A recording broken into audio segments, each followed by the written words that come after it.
আন্দোলন আর অনশন দুটোই চলবে, সে মাথার উপর ছাউনি থাক আর না থাক জানালো সংগ্রামী যৌথ মঞ্চ। আজ ৩৭৬ দিনে পড়ল যৌথ মঞ্চের অবস্থান, চলছে অনশন। রবিবার শহীদ মিনার চত্বরে অবস্থান মঞ্চের ছাউনি খুলে নিতে বলে সেনা।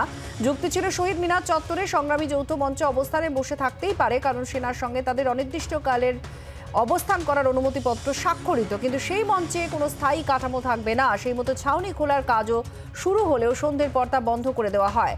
সংগ্রামী যৌথ মঞ্চের পাল্টা দাবি, বাঁশ, চট আর ত্রিপল দিয়ে তৈরি কাঠামো স্থায়ী কাঠামো হয় কি করে। এই নিয়ে সেনাকে পাল্টা চিঠিও তারা দিয়েছেন। সেনা উত্তর না দেওয়া পর্যন্ত মঞ্চ আধখোলা অবস্থাতেই রেখে দেওয়া হবে বলে যৌথ মঞ্চের তরফ থেকে জানানো হয়েছে। ডিএ বৃদ্ধির দাবিতে তাদের এই আন্দোলন। আর অপরদিকে সুপ্রিম কোর্টেই আজকে সংক্রান্ত মামলার শুনানিও রয়েছে।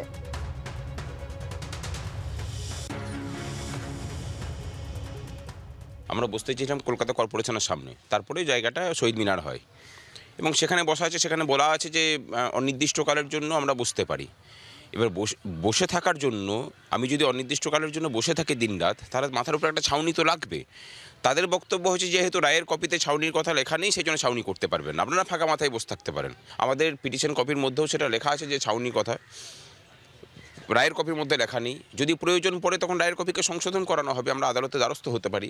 আর সেনার সাথেও কথা চলছে, সেনা যে চিঠি দিয়ে গেছে সেখানে বলেছে যে এক্সটেনশন অফ পারমিশন, ফিস জমা করতে বলেছেন। আমরা ফিস জমা করার প্রক্রিয়াটা জেনে আমরা ফিসটা জমা করে দেবো। যদি বলেন যে খুলে দিতে, আমরা সম্পূর্ণ ডিসমেন্টেল করতে রাজি আছি, কিন্তু ময়দান ছাড়তে রাজি নই।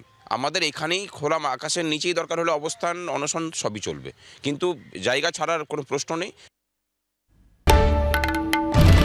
বাংলার আওয়াজ, বাঙালির আবেগ, জি 24 ঘন্টা।